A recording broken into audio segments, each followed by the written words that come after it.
Okay, good morning and welcome to chapter 28 of the Tanya. A very beautiful, profound chapter that for me is one of my all-time favorite chapters of Tanya. And the reason is because this chapter of Tanya really puts to rest a tremendous misconception which we human beings tend to have about our identity. I've always said that Tanya is a book which is truly a revolution. Every single chapter of Tanya should be transforming a perception of your world on its head. And if it doesn't, then you haven't properly understood it. You should go back and study it again. Today's chapter of Tanya helps us understand our inner struggle, our dichotomy, a tale of two souls, when we struggle with imposter syndrome. What is imposter syndrome? A shocking 70% of Americans struggle with this issue, that they simply feel unworthy. They don't feel worthy of whatever achievements that they have, whatever accolades, whatever roles they fill. They just feel that they don't belong there. Someone else will be doing a much better job. People that struggle with this more than anybody else is especially a group called the perfectionists. People that are perfectionists, they simply do not feel worthy and therefore struggle with this phenomenon called imposter syndrome. Now, today's chapter of Tanya, chapter 28, brings the imposter syndrome into very beautiful focus and helps us understand, gives us the tools as to how we should be dealing with it as well. The premise over here is as follows. In the first 24 chapters of Tanya, we explained what we have under our hood, what is in our toolbox. We spoke about a godly soul, about an animal soul, how they were struggling for dominance over the body, particularly over the three gateways of expression: thought, speech, and action, and how they are in constant struggle. We then spoke about a long way and a short way as to how we can achieve self-mastery of the godly soul over the natural soul. But in chapter 26 and 27, we took a new direction. Now we were talking, the Alter Rebbe was teaching us how we would be able to overcome specific obstacles in our path to self-mastery. And the premise that the Alter Rebbe laid down for us was that you've always got to be passionate. The moment you become down, depressed, melancholy, you are going to lose. You're going to lose the fight. Think of a race between a Ferrari, let's say a Lamborghini, and a 1960s Chevy. If the Ferrari or the Lamborghini, the fancy car, has no gas, no matter how new it is, it's not going to win the race against a 1960s Chevy. It doesn't matter how talented or gifted or whatever you are. If you don't have juice, if you don't have fuel, you're not going to reach your destination. You're not going to be able to overcome your natural soul. And that's why the Alter Rebbe spoke about the importance of maintaining a positive attitude, of staying joyous, as opposed to down, depressed, melancholy. You've got to always be upbeat and positive. And it's the work of the evil inclination that the Alter Rebbe said, which tries to distract us from being positive and schlep us down into a bad mood. If you're in a bad mood, that is the work, the success of the evil inclination of your Yetzer Hara. The evil inclination is the engine of the natural soul. In chapter 26, we spoke about the natural soul trying to make us depressed because of worldly events, because of bad things that happen to us. Seemingly bad things that happen to us. And we had a fascinating conversation in chapter 26 about why bad things happen to good people. We said there, the Alter Rebbe said there, that a person should find tremendous joy in his suffering. I know that sounds crazy. But we spoke about it in chapter 26. You can find those classes at youtube.com/Jewish Gardens. That's youtube.com/Jewish Gardens. And you can go to the top of the page where you'll see playlists and look for the Tanya playlist, and youtube.com/Jewish Gardens. We basically spoke about how bad things are really hidden good. We also spoke in that chapter how you shouldn't be depressed over your sins. We gave a tool for dealing with that. We said, why shouldn't you be depressed over sins? Because when you spend the right time focusing on your sins, you can neutralize them by doing teshuvah, by returning with sincerely to God. And then your depression turns into joy, knowing that God surely has forgiven you, and you let it go. In chapter 27, last week, we spoke about depression as a result of sinful thoughts occurring to you, and that's when we introduced this fascinating doctrine of iskafia. The doctrine of iskafia, which was this brilliant idea of the nachas that God gets from our perpetual struggle. Again, that's chapter 27. You can find that class at youtube.com/Jewish Gardens. At the top of the page where it says playlists, look for the Tanya playlists. It's chapter 27. And today we're talking about a fourth kind of depression that comes not from sinful thoughts during mundane activities, but from sinful thoughts that come during holy activities. If I'm trying to daven, if I'm trying to learn Torah right here, right now, and you cannot control your mind from being distracted from the most promiscuous thoughts, you think to yourself, I'm a terrible person. Why else would I be thinking these sinful thoughts while I'm supposed to be focusing on the holiness of the words of Tanya? I often find when people journey towards their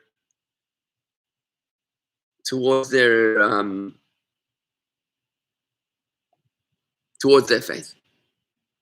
When people rediscover their faith, my job as a Chabad rabbi, my role is to be your shepherd, to help you find where you need to go. Not to take you where I want to take you, but to take you where you need to be. To take you home, to take the sheep to the pasture, right? To the meadow, to take you home. So I often find that people on their spiritual journey, and it's a beautiful experience to see people journey towards their faith, their Judaism, their organic connection with God. And something fascinating will sometimes happen. That the more connected they become to Judaism, the more intense are their feelings are their impulses towards sin. And they look at me and they say, Rabbi Vigler, I'm so depressed because clearly my efforts to grow spiritually are insincere. Why else would these negative and sinful thoughts be flooding my mind? Clearly I'm doing a bad job. I'm a bad person. And they become depressed.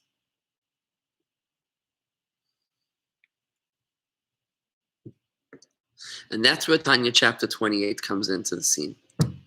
And Alter Rebbe lays down a magnificent concept. He says, look, you'd be right if you only had one soul. If you only had one soul, and that one soul was either engaged in holiness or in sinfulness, in of God or abandoning the mission of God, then you can't be straddling both lanes at the same time. You're either here or there, not both. And if you're supposed to be studying Torah or davening to God, and instead of davening, connecting intimately with God, all you can think about is your sinful, promiscuous, self-centered thoughts, then there's something very, very wrong with you. That's what the Alter Rebbe says. However, we don't have one soul. This is the doctrine of two souls that has been the founding principle so far. We have no one but two personalities within us. By definition, a Jew is schizophrenic. By definition, a Jew has a split personality. A part of you is drawn to self-centered needs, your animal or natural soul, and a part of you is drawn to God-centric needs, to your godly soul. A part of me yearns for what I need, and another part of me ask not what you can do for your country. Ask not what your country can do for you. Ask what you can do for country. These beautiful words of JFK speak beautifully to our individual souls. Are you concerned about what God can do for you, or are you concerned what you can do for God? That is the struggle of the two souls within us. When we come in with the understanding that we have not one but two souls, it suddenly dawns upon us. In Tanya chapter 28, today's Tanya chapter, it suddenly dawns upon us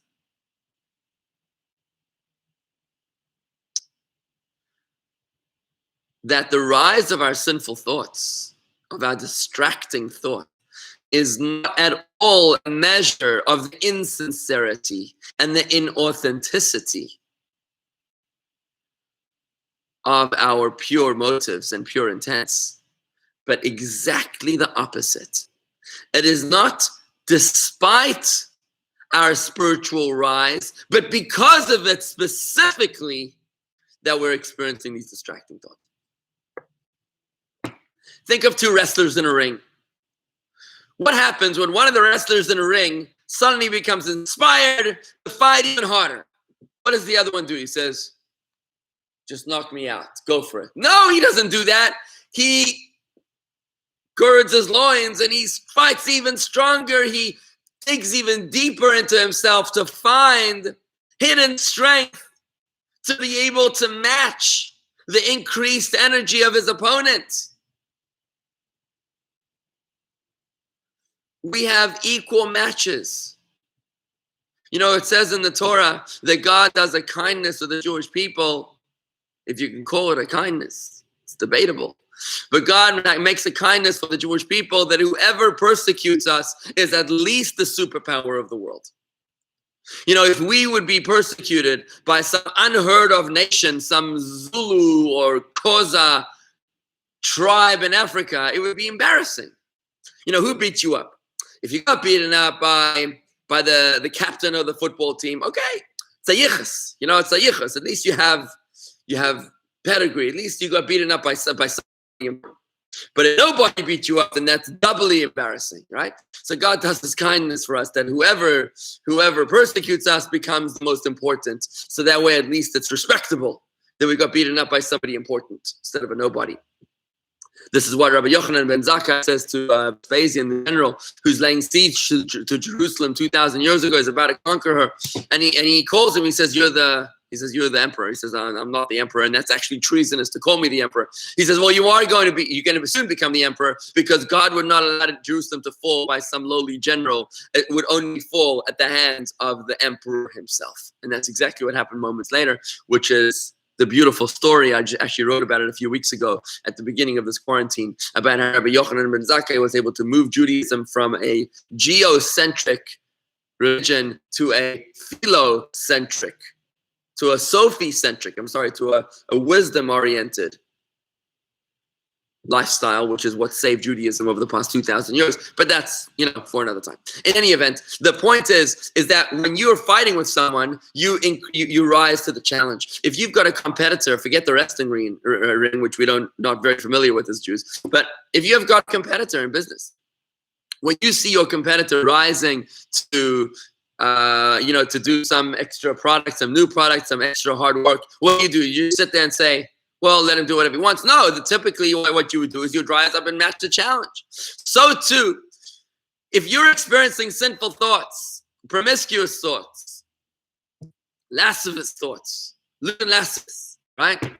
During the times when you're supposed to be engaged in holiness, if you're in the middle of davening or in the middle of Torah study, in the middle of your Pesach Seder, at your Shabbos table, right? In the middle of a conversation with your spouse, if you're experiencing these distracting thoughts, it's not because they're insincere.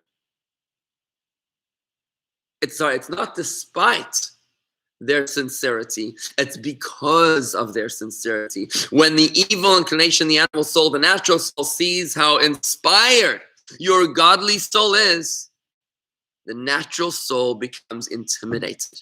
And it says, I've got to work even harder. And that's the premise of Tanya chapter 28, where the Alter Rebbe says that the struggle, the spiritual struggle that you experience at most unexpected of times, is actually a sign that what you're doing is terrific. Keep it up. Your natural soul is struggling, is intimidated, and that's why it's fighting for its life. Keep up the good work, because you've got two souls struggling for dominion. If you had one soul, you'd have a problem. You're supposed to be doing something holy and you're doing something unholy. That's bad. But because you have two souls, it makes perfect sense that when you're engaged in holiness, you would be flooded with thoughts of unholiness. And that's why I say to people that are on their way to teshuvah, on their way to return, when they're returning to their purity and holiness, to a sincere and authentic relationship with God, when they do that, they'll often find, and I warn them in advance, I'll say, look, you're about to start increasing your spiritual engagement. You're davening, you're learning, your Shabbos, your kosher, your family purity, whatever you're about to do, brace yourself for an intimidated evil inclination. You will be tested now more than you've ever been tested before, because until now, your animal soul was very happy. It wasn't intimidated. You weren't doing very much. Going to shul once a year in Yom Kippur, it wasn't a big deal for your natural soul. He wasn't afraid of that. But now that he sees that you're davening more, that you're learning more, that you're engaged, maybe during this quarantine, you're studying more Torah than you've ever done before with all the various Torah classes available. Now you might be experiencing an elevated evil inclination. You might think to yourself that some of the thoughts that you've had in the past few weeks might be more promiscuous, more sinful than ever before. That is not a sign of your inauthenticity. That is not a sign of your being an imposter, of imposter syndrome. It's actually a sign of your sincere and authentic elevated spirituality. It means you're absolutely doing the right thing, and that's why your natural soul is so very intimidated. I'd like to welcome Ashley and Dean and Ron on YouTube. Wow, nice crowd on YouTube. I'd also like to welcome Patricia Sell. Wow, Patricia Sell, it's been like 10 years since we saw you. Welcome back. And Marty Lascivious. It's going to take me some time. I can't even pronounce this word. I don't even know what it is. Lascivious. I think that's how you say it. And Jonathan Berkowitz and Hanny Levine, good morning. And Yomar and Alyssa, my brother from Monsey in Manhattan, Judy Schuster. How do you find the recording of Rabbi Wolf last night? It should be posted in the emails this week. Marty, if you want it, Bob, if you want it earlier, you can just contact Ashley at the office. Dan Geiker, I think I said hello to you already. Lascivious. There you go, lascivious. I think I finally got it. Okay, lascivious. So, friends, this is the doctrine of chapter 28. Let's expand on this idea a little bit more. I'd like to hear your thoughts, though, about how you feel about the inner struggle that we all experience. Have you felt, maybe in your journey to Chabad, you know where you came from and you know where you are? Have you felt in your journey to Chabad some elevated spiritual struggle along the way? Have you found that you struggle more now than before with sinful thoughts, maybe with evil impulses more than before?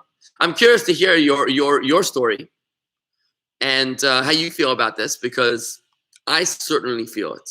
I know that when I am doing something more spiritual, I will absolutely suddenly experience some urge to do something else. For example, I can be wide awake all day.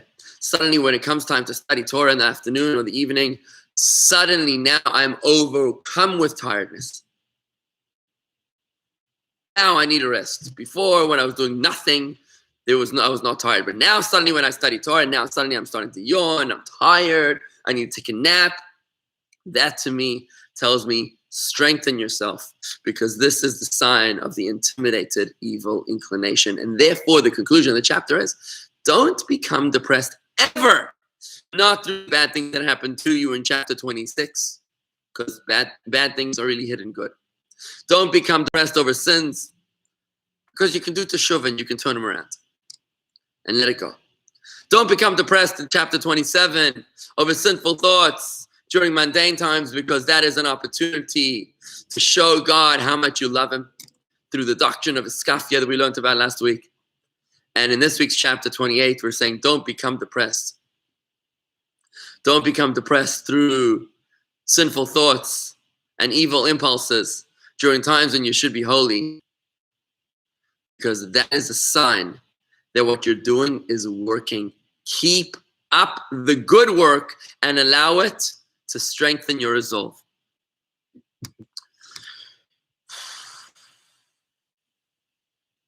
You know, we can't control the wind,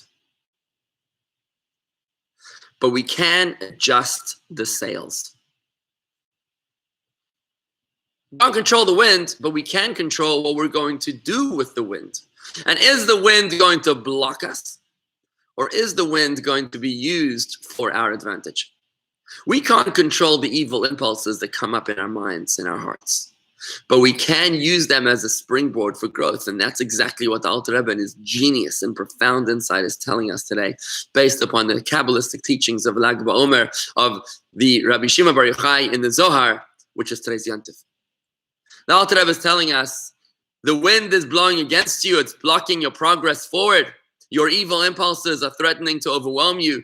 Use them as a springboard. Adjust your sails and use them to propel you forward in the right direction. Because your evil impulse is a sign that your animal soul, your natural soul, is intimidated by the authenticity and the growth, the genuine strength and newfound growth of your natural soul. Now, if they are indeed two souls, the Alter Rebbe asks, I just want to say to listeners that are on the way up north, be careful, drive carefully, with abstract concepts. Just make sure you focus on the road, guys, right? Be safe. And Rabbi, does modern psychology confirm the Tanya treatment of elevating sinful thoughts? Makes sense. Does modern psychology confirm the Tanya treatment of elevating sinful thoughts? I'm not sure if you're asking a question, Harvey. I'm not sure what modern psychology is at. I don't know. It would be very interesting if we have any psychologists listening to this class on YouTube or on Facebook. It would be fascinating. Good morning, Charlotte. It would be fascinating to know what modern psychology has to say about this. But with regards to elevating a sinful thought, this is an idea which the Tanya does bring up at the beginning of the chapter. The Alter Rebbe says that we should not be foolish to think that we can elevate the sinful thought. Now, I know you use that term, Harvey, and I'm going to try to explain this. The Alter Rebbe negates an elevating of the sinful thought. What he tells us to do is to use the sinful thought as an inspiration to propel us forward. But what would it mean to elevate a sinful thought? Here's what it means. He says, this is not for normal people like you and me. It's only for tzaddikim, who are people, the tzaddik, the one that has vanquished, subdued entirely his evil inclination, his natural soul. Right? The tzaddik we've learned earlier in Tanya is the one that doesn't struggle with evil impulse anymore. They're now in a zero gravity zone because they've successfully neutralized their evil impulse. What would a tzaddik do to elevate a sinful? Here's what he does. First, where does a tzaddik get a sinful thought from? He gets it from someone else. It's not his own sinful thought that he's struggling with. It's someone else's sinful thought that he sort of picked up through Wi-Fi or something. He doesn't explain to us exactly how it works, but divine providence will have someone else's sinful thought sent to the tzaddik so that the tzaddik, the righteous person, will be able to elevate it. And here's how you would do it. You would think like this. If he's thinking, let's say, suddenly the tzaddik realizes that a thought of a lascivious thought, lewd and lascivious thought will enter into his mind. The tzaddik right away knows this is somebody else's thought. It's not my thought because I've already neutralized my evil impulse. So what he does is he says like this. In his own mind, he says, what is the root in my soul root of this evil impulse, this sinful thought? And he says, it's coming from the attribute of chesed, kindness, love. So he says, in the attribute of chesed, he identifies the spiritual root, and he says also, why am I drawn to the sin? Because of the beauty that God Almighty has invested in this person, in this woman or this man. because of the strength, because of the attraction, and he thinks about the godliness within the sinful thoughts, to the point that he says, well, it's God that created or creates this beautiful attraction that I'm drawn to. Therefore, I should be grateful to God and relate to this subject as God wants me to. And thus slowly but surely neutralize the impulse towards the evil. The Alter Rebbe says that is something only a tzaddik can do. A Beni, which is a normal Jew, or a Rasha, which is a sinful Jew, cannot do this by definition, because when you're at the bottom of the pit, you need someone else to throw you a rope. If it's your own sinful thought, you cannot sublimate it. You cannot elevate the sinful thought. What you can do, and that's the subject of the chapter 28, what you can do is to take advantage of the sinful thoughts, to use it as a springboard for further encouragement, as we spoke about until now. But the question now is, and I hope that addresses just a point that you raised over there, not that you asked this, Harvey, but you just mentioned elevating sinful thoughts, and I just wanted to make sure that the terminology was correct. Anyways, so if the two souls are really two separate and distinct souls, then who cares? They're both minding their own business. It's like two people sharing a flat. A flat is what you call it in the Commonwealth, sharing an apartment. Two people sharing an apartment. Does it really matter? I mean, are they really fine? So they have different needs. One is religious and one is secular. Does it really matter? Are they really competing with each other? I mean, like, so what? So the Alter Rebbe says, actually, they're not just co-tenants of the same body. It's actually the case that the godly soul is enclosed within the natural soul. That's what's happening here. And once the godly soul is enclosed within the natural soul, at this point, they're intimately connected and affected by one by another. And that's by divine design. God put the godly soul inside of the animal soul so that nothing that the godly soul does is not noticed, or everything that the godly soul does is noticed by the animal soul, and vice versa. You know, when you're born with a natural soul, with an animal soul. At your bris, for a boy, is the beginning of the entry of your godly soul. For a girl, it's at birth or at the baby naming, is the beginning of the entry of the godly soul. And the godly soul finishes entering into you at your bar and bat mitzvah. For a boy at 13, and for a girl at 12, she matures earlier than a boy. So the end of the entry of the godly soul, the completion of the entry of the godly soul, is at your bar and bat mitzvah, which is the true significance of a bar and bat mitzvah. It's becoming a man or a woman means that now you have a full-fledged godly soul. But the godly soul comes into the default home of the natural soul, of the animal soul. And by the time the godly soul enters, you're like a newcomer in his house. And that's why there's such a friction and such a struggle. The Alter Rebbe says, when you're davening and you're minding your own business and you feel that you're being distracted by sinful, by lewd and lascivious thoughts, think of it like a Gentile that's trying to distract you. Think of it as someone outside of yourself that deliberate. Think of an anti-Semite who's standing out the window of your shul or of your house, and he's trying to make funny faces to distract you. What would you do? Would you engage in conversation? Would you go over to him and say, please stop distracting me? That wouldn't help, because the point is to distract you. The point is to pull you away from what you're doing. What you should be doing, the Alter Rebbe says, is first of all realize that this is outside of my house. It's an external influence. My godly soul is holy and pure. It's doing the right thing. And the anti-Semite outside is trying to distract me. I will deliberately ignore him so that he will go away. By engaging with the anti-Semite, I will not be able to make him go away. His point is to take me away. You know, recently we started these YouTube videos on our channel, youtube.com/churchgardens, where we upload all of our Torah videos. And I noticed, gave a class on atheism is irrational. I got a whole slew of atheists that attacked our videos with all sorts of horrible comments. And in the beginning, I started commenting and responding to them until Rob Berger said to me, he says, Rabbi, listen, you're not going to win with these guys. What they want is to distract you. So disengage. And very wise words, is absolutely right. I just, stopped. And that was it. Their point is exactly what Rob said. They're trying to distract you. They're not looking to be, for an argument. They're not looking for an intellectual conversation. They're looking to make you feel bad. They're looking to put us down with insensible and irrational points, most often peppered with four-letter words and other unpleasant modes of communication. So I realized, Rob, you're very right. I just disengaged, and you know what? You focus on your thing. And I look at those anti-Semite, or whatever, atheists or whatever, I look at them as those that are being sent by God to distract us, not because we're doing the wrong thing, but because we're doing the right thing. It's a test. Because we're doing the right thing, that's why the evil inclination, the Yetzer Hara, will send us these atheists to distract us, because the evil inclination and natural soul is so intimidated by the growth that's going on in Palm Beach Gardens at youtube.com/Jewish Gardens.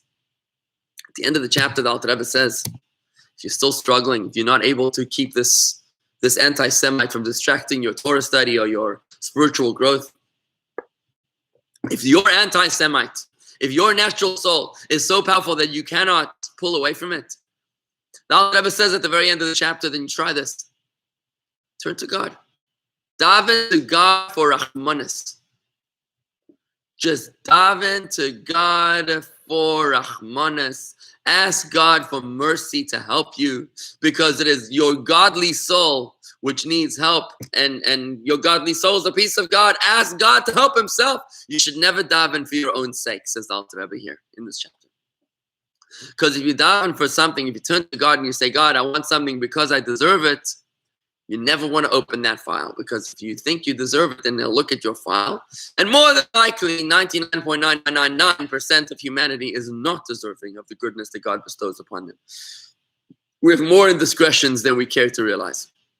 You should always daven not for your own sake, not because you deserve it. Daven for your mission. Daven because that's what God wants you to do. Pray to God to help you fulfill your purpose in this world, because that's what God wants, not because that's what you deserve. Now, that's basically the chapter here, chapter 28. I'd like to give it a slightly different angle now. As we look at the whole Tanya, as we take a step back, and we look at the past 28 chapters of Tanya, and we start to realize that there's a battle raging within us, inside every one of us. We all have an epic struggle going on within us. We are drawn to be Dr. Jekyll and Mr. Hyde at all times. So if you're experiencing it in a conflict, it means that you're human. It means that you're normal. It doesn't mean that there's something wrong with you. Really not in the mood of going. That's the voice of your evil inclination that is so intimidated by your spiritual growth. It doesn't mean that there's something wrong with you. It means that there's something right with you. Because we're constantly torn between self-centeredness, between you'll take in thought, speech, or action. It's actually a struggle of identity. Each one of those two souls, the godly soul and the natural soul, wants to become dominant, wants to be the master, the ruler of the kingdom. And it's whichever one of those two souls that you identify with, that is the victor. This is the reason why the cemetery has two opposite names in Hebrew. The name for the cemetery is a house of graves. It's a house of death, the Beit HaKvarot. And another name for the cemetery is Beis HaChayim, which means the house of life. How could the same place have two different and opposite names? House of life or house of death? How could it be? The answer is, it all depends on which soul you identify with. If you're a guy that lived your whole life identifying with your natural soul, it was all about cruises and vacations and restaurants and fine food and pleasures and luxuries and, just pleasures of the body, then the cemetery is a house of death. It's the end of the road. From here on, there's no more pleasures. The way you've identified with your life now ends. It's a house of death. But for one whose identity was not the natural soul, but the godly soul, whose life was about love or emotion, wisdom, purpose, light, holiness, Yiddishkeit. For such a person, their life is identified, their identity is more about their godly soul than about their natural soul. When they reach the cemetery, now they just divest of the body, and now they're free to soar without any limitation of time and place. Now it's a house of life. And that is the struggle that rages on between us. And indeed, in chapter 32, now we're in chapter 28, but in chapter 32, which is the heart of Tanya, in chapter 32, the Alter Rebbe quotes Hillel in a beautiful story, the famous story of Hillel. And Alter Rebbe explains, that when he tells the guy, the prospective convert who wanted to study the Torah while standing on one foot, Hillel the elder told them the whole Torah is about kindness.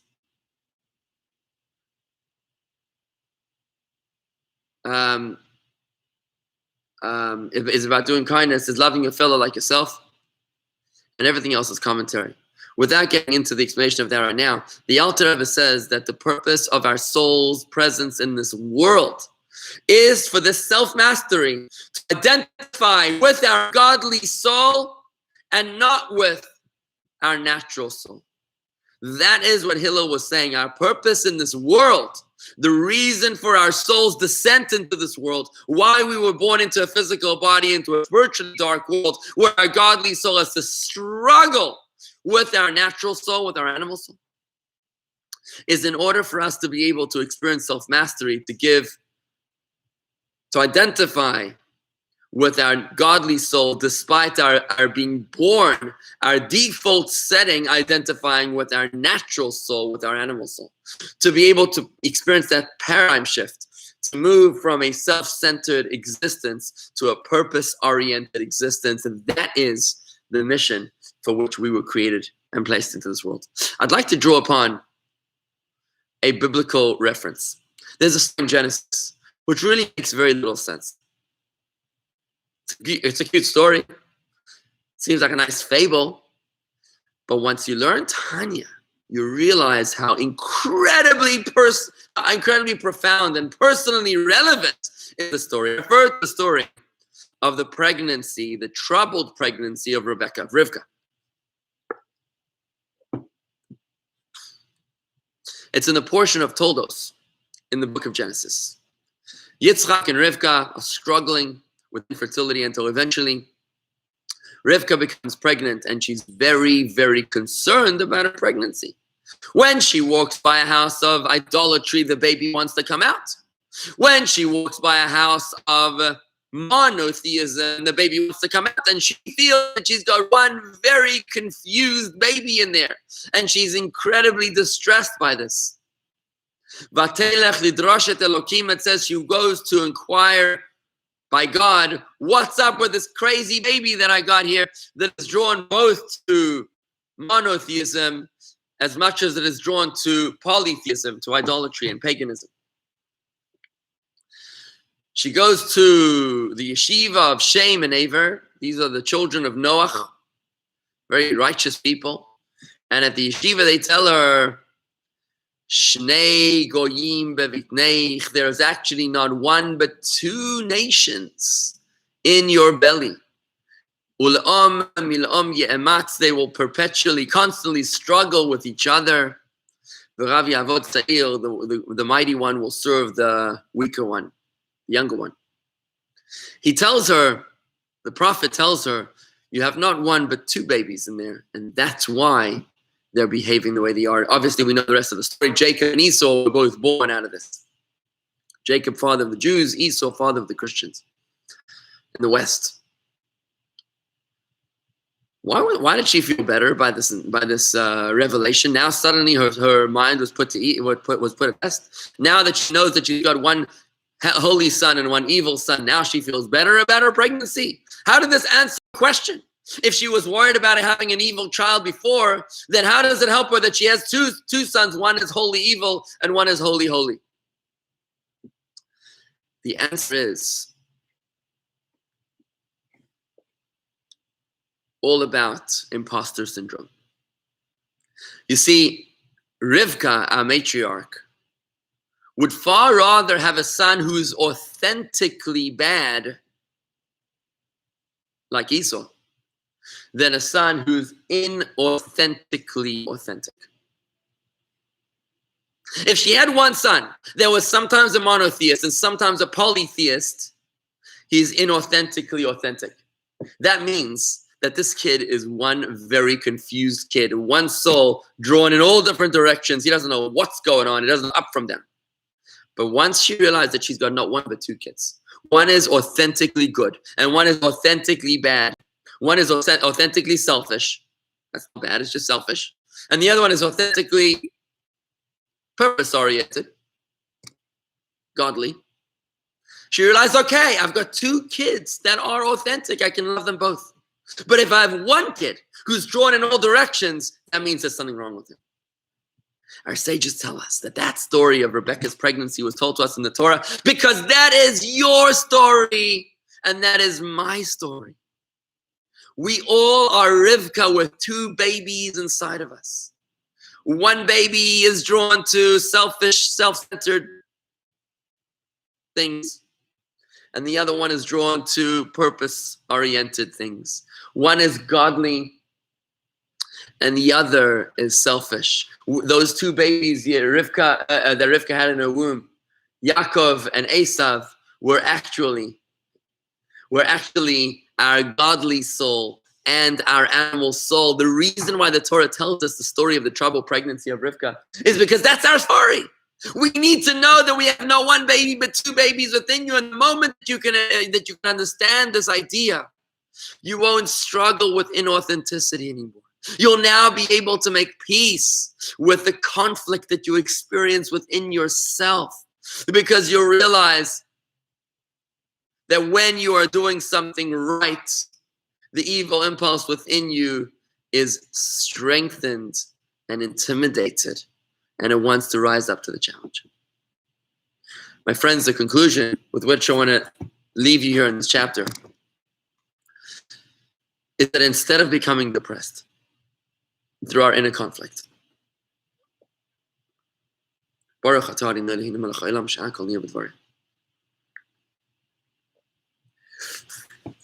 oops.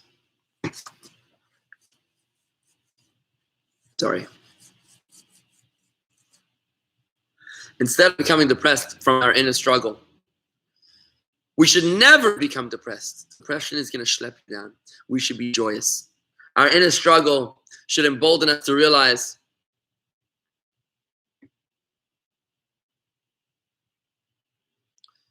that we're doing something right. There's a battle raging on within us. And the reason that we're having these sinful thoughts is only because we're doing something so incredibly right. I'd like to read this to you in the words of the Tanya.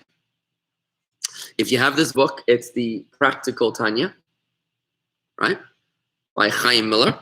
And I'm going to chapter 28. Here. I'm going to go to the bottom of page 319 just to hear this in the words of the Alter Rebbe. Page 319 at the very bottom of the page if you have the book. If you don't have the book, just follow along with me. But nevertheless, don't allow your mood to deteriorate from inappropriate thoughts, and allow this to bring sadness and self-loathing upon you during worship, which needs to be carried out with an abundance of joy. In chapter 26, we learned that the all-encompassing principle that a positive mood needs to be maintained at all times, as the impulse to evil tends to be successful when you feel down, when you're depressed. An inappropriate thought cannot be allowed to dampen your spirits, especially during worship. Rather, on the contrary, an inappropriate thought should strengthen you and intensify all your powers of concentration in prayer with more happiness and joy. The Tanya offers a powerful insight how to remain joyous when an inappropriate thought occurs. When you take to heart that the inappropriate thought popped into your mind from the klipa in your heart's left chamber, from your animal soul, which in your case of the aspiring Beinani, is in competition with your divine soul, and everyone knows that in a fight, wrestling match, when one person is winning, the competitor tries to make a comeback with all of his might. He throws everything he can at it. He knows he's about to lose. And therefore, when your divine soul intensifies its energies to pray, The animal soul, the klipa, intensifies itself against your divine soul to disorient your divine soul and to derail it with an inappropriate thought. The above analysis runs contrary to the popular misconception of those who mistakenly argue that their prayers are rendered worthless by inappropriate thoughts, arguing that if they had prayed acceptably and properly, they would have been free from inappropriate thoughts. This is wrong. This is a misconception. But doesn't the presence of these thoughts represent a failure at some level? If we each had just one soul, then they would have been correct. Since if the same soul prayed was also the one thinking inappropriate thoughts, then either it's praying properly or it isn't praying properly. And the presence of inappropriate thoughts indicates that it isn't praying properly. But in actual fact, this is the doctrine of Tanya. You have not one but two souls competing with each other within your brain. The desire and will of each one being to control you, to fill your mind exclusively with its influence. The godly soul wants you to be God-oriented. Your natural soul wants you to be self-centered. Your godly soul wants you to do what's needed of you. Your natural soul wants you to do what you need. So the presence of inappropriate thoughts does not reflect negatively on the devotion of your divine soul. Since all your thoughts of Torah and fear of heaven come from your divine soul, whereas all thoughts of worldly matters come from the animal soul. The two types of thoughts, appropriate or inappropriate, are like different voices in your head, emanating from different places. If there was just one you, then a failure to concentrate all the time in prayer might be disappointing. But since you actually have two selves, an intense competition means that some real devotion is emanating from the higher you, and the lower you is fighting back.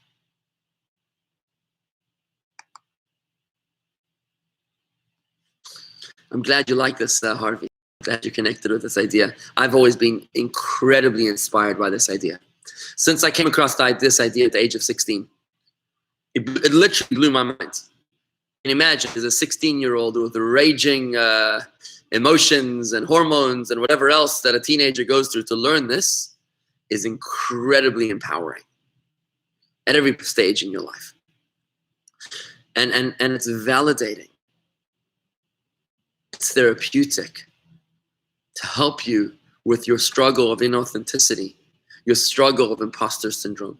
But if your two souls have such different personalities, why do you feel like one person? Why don't you literally hear two voices in your head? The answer is only the divine soul is dressed in the animal soul. That's why, because you're like one person, because it's one inside of the other, not two competing. The divine soul does not have direct access to the body and acts via the medium of the animal soul into which it must dress. Therefore, your consciousness is uniform and you do not sense the presence of two souls. But the Tanya teaches your metaphysical consciousness is fundamentally split between two energies, radically altering the significance of a lack of concentration in prayer. The situation is comparable to the case of a man praying with concentration, and a nasty heathen, an anti-Semite, stands next to him and tries to distract him by talking and mouthing off him. In this case, the best thing to do is definitely not to respond to the antagonist, neither positively nor negatively, but to act like a deaf man who does not hear. And to fulfill the verse of King Solomon, do not answer a fool by his folly, lest you too become like him. If you struggle with someone who's filthy, you'll become filthy yourself. Mickey has a choice way of expressing that. Something to do with a skunk. If you struggle with a skunk, you'll end up smelling like a skunk, right? So don't engage with the anti-Semite. If you engage with him, you're going to end up just like him, filthy, dirty. Some things don't deserve the dignity of a response. Your inappropriate thought is just like the klipa, the selfishness in your heart, trying to tease and taunt you when you're doing a nice job at devotional prayer. It's just a mental hooligan that is best ignored. So don't react in any way to an inappropriate thought during prayer with any internal counter-argument or dialogue. For in wrestling with a filthy person, you become filthy too. If you hang around the disgusting and immoral people, their influence would eventually rub off on you. So don't hang around with your negative thoughts either. Don't let them get under your skin. If you entertain them for the moment, they will start to corrupt you. Just act as if you were unaware of the inappropriate thoughts that popped into your head and you didn't hear them. Wipe them from your mind and intensify your powers of concentration. And that's how you're supposed to deal with it, friends. It's a really magnificent chapter when we realize who we are, what we're made up of. We suddenly realize that when you experience opposition to your spiritual growth, it's not that God doesn't want you to succeed. It's not a sign from heaven that God doesn't value your service. If you're trying to keep Shabbos by closing your business and suddenly you find that you're starting to lose money, it's a test. It's your evil impulse trying to cause you to fall back into your old ways. If you find that you have elevated problems during your spiritual growth, it's only a sign that what you're doing is so powerful that the forces of evil are so intimidated that they're throwing everything they can to stop you. Keep trucking. You'll succeed. Don't be intimidated. Remember that there's not one of you. There's two of you. This, my friends, is the doctrine of two souls. Understanding the tension between them makes all of the difference. How do you feel about this, folks? There you go, Mickey. If you get into a match with a skunk, you'll come out smelling like one. I knew you had a choice way of expressing that. Let's see what comments are going on over here. How do you feel about this idea? Any thoughts or feedback, your personal experiences, and what we're talking about over here? I think Sarah's got a whole comment here. Last night here in Kiryas Joel in New York, instead of the usual big bonfire in front of the shul, there was a trailer truck with a fire and a big barrel and police going on the main streets from neighborhood to neighborhood. Lovely. Now, thank you. I can see how a big wave that crashed on me a few hours earlier propelled me forward. I woke up this morning with a new fire to move forward and not to be distracted. Great. Okay, good. I'm glad to hear that. Thank you. Michael Stone is joining us. That's lovely. Thank you, Michael. Good to see you. Friends, how do you feel about this? You find that your growth in spirituality causes you to experience elevated tension and elevated struggle, or not? How do you feel about that? YouTubers and Facebookers, anybody have a comment or a thought? How do you feel about this? Rob Berger, are you there with us still? Are you still with us? How do you feel about this? Rob Wertheimer, can you relate to the doctrine laid down in Tanya today, to the mind shift, the paradigm shift of how we are supposed to view our inner struggle? Any comments or thoughts before we call it a day on this beautiful Lag B'Omer? I just want to bless you all, friends, that today on this very beautiful day, on this holy day when we celebrate the teachings of Kabbalah, the teachings of Chassidut, the teachings of Chabad being shared with the world. If you've studied with me before, you'll know that the Alter Rebbe, the founder of Tanya, was actually put into jail for 53 days. It would look like being put into jail for government reasons was really a divine concern to have the Alter Rebbe unable to teach the Tanya.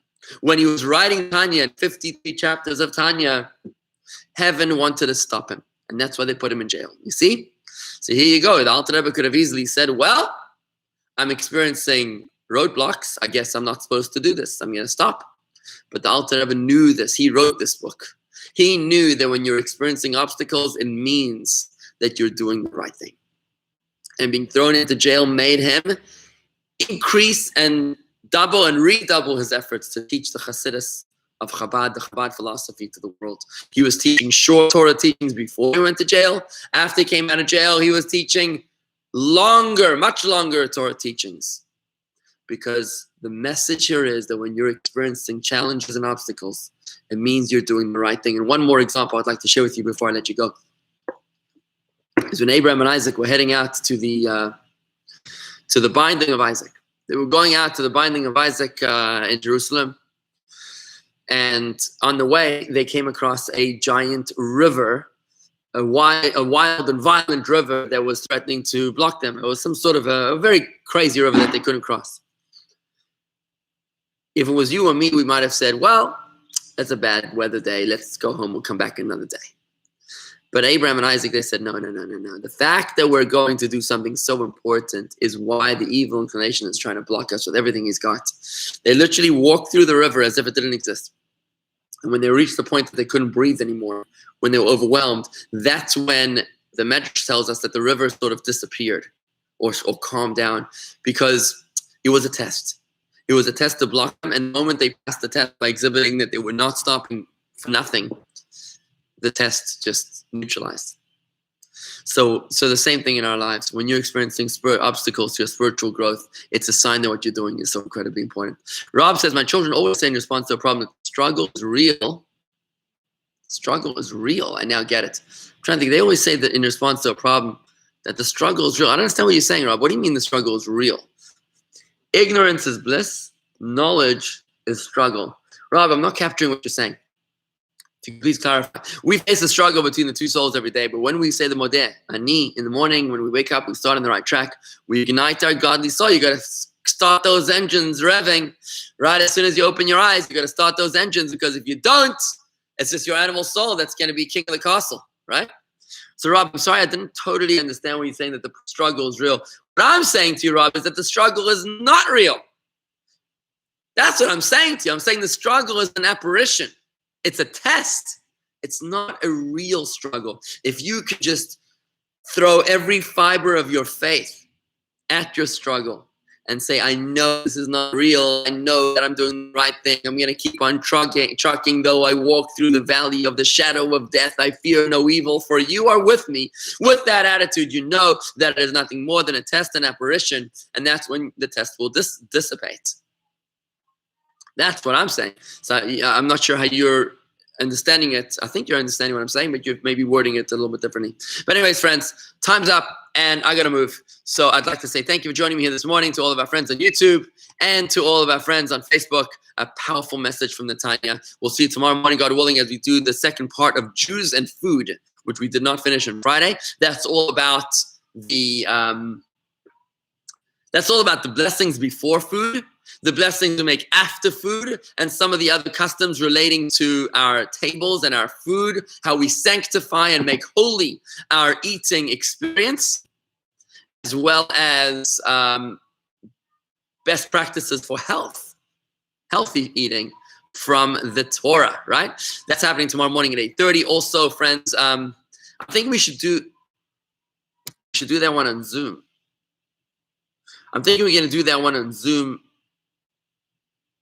like we do on regular Fridays, so we can talk to each other. Let's do that one on Zoom together with YouTube and Facebook. Let's do that tomorrow morning. And also, one other thing I want to tell you is that there's a Tehillim class today at 11:30 by Corey. She teaches Tehillim on Mondays, Wednesdays, and Thursdays at 11:30. jewishgardens.com/Zoom is the link. You'll find all your classes, the schedule of the classes in the weekly email on Fridays, as well as on the website at jewishgardens.com. Marty says, struggle is a clipper of the animal soul. That's exactly right. Struggle is a clipper. It's a facade. It's fake. Break through the facade. See through it, and you will neutralize it. That's exactly right. Marty, I'm so inspired by how you captured the essence of the meaning of clip. I love it. Beautiful. Graciela, thank you. And Sarah, thank you. Rabbi Vigler and everyone else. Good to see everybody. Shalom and have a wonderful day. Happy Lag BaOmer. I'll say to you, Lag Sameach.